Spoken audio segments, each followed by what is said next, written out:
سوچو اگر تمہیں کہا جائے کہ تم پوری دنیا صرف پیدل چل کر کراس کرو، نہ پلین نہ کار نہ شپ، صرف تم اور تمہارے پیر۔ یہ کوئی کہانی نہیں، یہ حقیقت ہے۔ اس کہانی کا ہیرو ہے کارل بشبی، ایک عام سا انسان لیکن ایک غیر معمولی سپنا۔ 1998 ساؤتھ امریکہ کے ایک شہر چلی پونتا اریناس سے یہ سفر شروع ہوا۔ یہاں کھڑے ہو کر کارل نے ایک ایسا فیصلہ کیا جو دنیا کے لیے پاگل پن تھا۔ میں دنیا کا چکر لگاؤں گا صرف پیدل چل کر۔ نہ اس کے پاس کوئی بڑا اسپانسر تھا، نہ کوئی ٹیم، نہ کوئی گارنٹی کہ وہ زندہ واپس آئے گا۔ صرف ایک چیز تھی، وہ تھا جنون۔ لوگ ہنس رہے تھے، کچھ کہہ رہے تھے یہ ممکن نہیں ہے، اور کچھ کہہ رہے تھے یہ پاگل ہے، لیکن کارل نے کسی کی نہیں سنی۔ اس نے اپنا بیگ اٹھایا اور پہلا قدم اٹھایا، اور اسی قدم کے ساتھ ایک ایسی جرنی شروع ہوئی جو 25 سال بعد بھی ختم نہیں ہوئی۔ یہ صرف سفر نہیں تھا، یہ ایک امتحان تھا، جسم کا اور دماغ کا بھی۔ اور سب سے حیران کر دینے والی بات یہ تھی کہ کارل نے قسم کھائی تھی کہ وہ کبھی ٹرانسپورٹ کا استعمال نہیں کرے گا۔ تو کیا وہ کامیاب ہو پایا؟ یا یہ سفر اس کی زندگی کا سب سے بڑا غلط فیصلہ تھا؟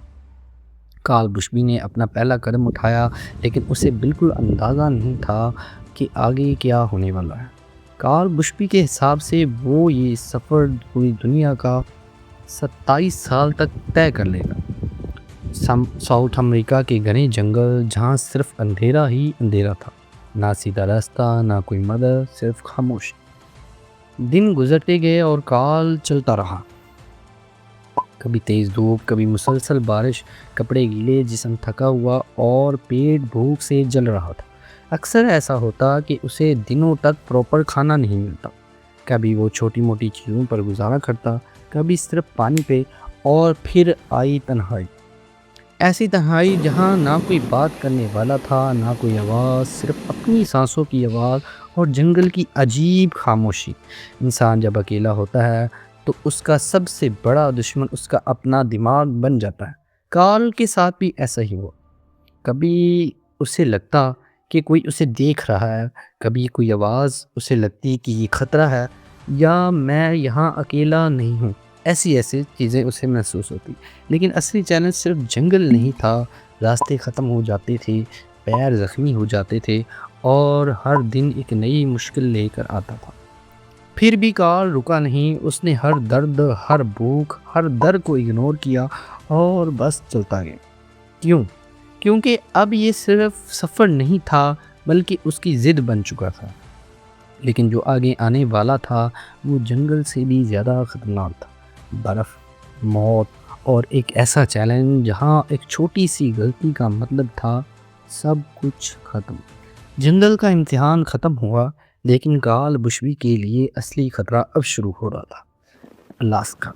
یہاں نہ صرف سردی تھی بلکہ موت جیسی سردی تھی۔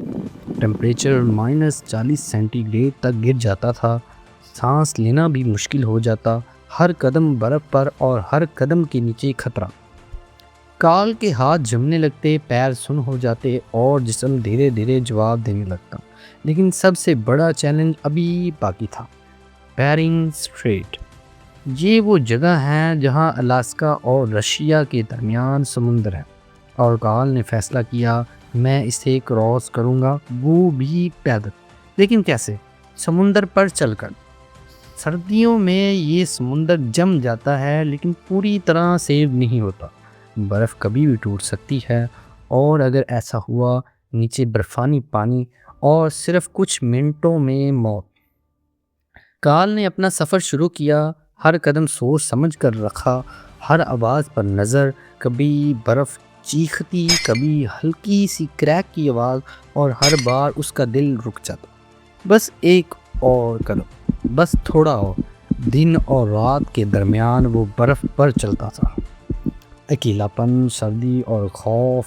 لیکن پھر وہ رشیا پہنچ گیا، ایک ایسا کام جو بہت کم لوگ کر سکتے ہیں۔ لیکن کہانی یہیں ختم نہیں ہوئی، اصل شوق ابھی باقی تھا۔ رشین نے اسے ویلکم نہیں کیا، بلکہ اسے روک لیا گیا اور اس کی پوری جرنی ایک پل میں رک گئی۔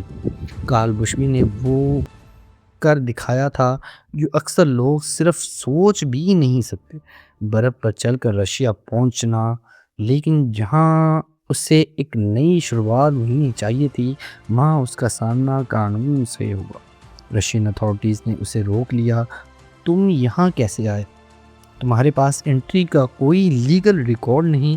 کارل کے پاس جواب نہیں تھا، لیکن سسٹم کے پاس صرف ایک جواب تھا، اور وہ یہ تھا، یہ انلیگل ہے۔ اس نے سمجھانے کی کوشش کی کہ وہ کسی غلط ارادے سے نہیں آیا، صرف ایک مشن پر ہے، لیکن قانون جذبات نہیں سمجھتا۔ اسے ڈیٹین کیا گیا، انٹروگیٹ کیا گیا اور پھر واپس بھیجنے کا فیصلہ کیا۔ سالوں کی محنت، ہزاروں کلومیٹر کا سفر اور موت سے کھیل کر پہنچنا، اور پھر ایک فیصلہ سب کچھ روک دے۔ کارل کو رشیا سے نکال دیا گیا، اور سب سے بڑی پرابلم، اسے دوبارہ انٹری کی اجازت نہیں مل رہی تھی۔ اس کا سفر ادھورا رہ گیا۔ اب کیا ہوگا؟ دن گزرتے گئے، مہینے سالوں میں بدل گئے۔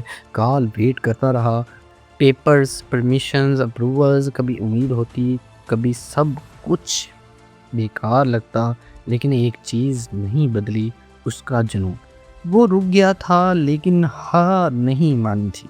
کارل بشبی نے ڈیسائیڈ کیا، چاہے جتنا وقت لگ جائے میں یہ سفر کمپلیٹ کروں گا۔ لیکن کیا وہ واپس رشیا جا پائے گا؟ کیا یہ سفر کبھی مکمل ہوگا، یا یہ کہانی ہمیشہ کے لیے ادھوری رہ جائے گی؟ سال گزر گئے، لوگ بدل گئے، دنیا بدل گئی، لیکن ایک چیز نہیں بدلی، کارل بشبی کا مشن۔ رشیا کا ایشوز، لیگل پرابلمز اور اینڈلیس ویٹنگ، ان سب نے اسے روک تو دیا لیکن توڑ نہیں پائے۔ کارل نے ہار نہیں مانی، وہ بار بار کوشش کرتا رہا، پرمیشنز کے لیے، واپس اسی جگہ تک پہنچنے کے لیے جہاں سے اس کا سفر رک گیا تھا۔ اور آخر اس نے اپنا سفر دوبارہ شروع کیا، پھر سے چلنا، پھر سے اسٹرگل، پھر سے وہی تنہائی، لیکن اب ایک فرق تھا۔ اب یہ صرف ایک ایڈونچر نہیں تھا، یہ اس کی زندگی کا مقصد بن چکا تھا۔ 25 سال سے زیادہ ہو چکے ہیں۔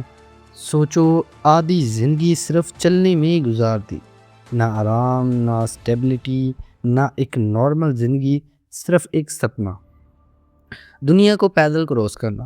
آج بھی کارل بشبی اپنے جرنی کمپلیٹ کرنے کے لیے کوشش کر رہا ہے۔ اب وہ یورپ کے قریب فیسس تک پہنچ چکا ہے۔ منزل اب دور نہیں، لیکن سفر ابھی باقی ہے۔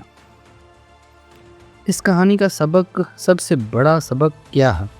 کبھی کبھی منزل سے زیادہ سفر امپورٹنٹ ہوتا ہے، اور اگر انسان کے اندر جنون ہو تو وقت، مشکلات اور دنیا کچھ بھی اسے روک نہیں سکتی۔ ایک آدمی، ایک راستہ اور لامحدود حوصلہ، یہ تھی کارل بشبی کی کہانی۔ The end.